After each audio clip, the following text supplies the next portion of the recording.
ধনুষ্কোটি হল ভারতের তামিলনাড়ু রাজ্যের পাম্বান দ্বীপের দক্ষিণ পূর্ব প্রান্তে অবস্থিত একটি পরিত্যক্ত শহর। 1964 সালে প্রবল ঝড়ের দাপটে শহরটি একদম বিধ্বংস হয়ে যায়। তারপর আর এটিকে পুনর্নির্মাণ করা হয়নি।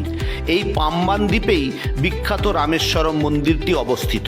শ্রীলঙ্কা থেকে এর দূরত্ব মাত্র 24 কিলোমিটার। আমাদের রামায়ণের কাহিনী ও কিছু ঐতিহাসিক কারণে এটি প্রসিদ্ধ।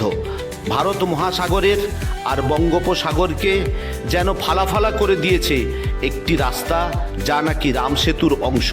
একদিকে উত্তাল ভারত মহাসাগর, আবার অন্যদিকে শান্ত মুনির মতো স্থির বঙ্গোপসাগর।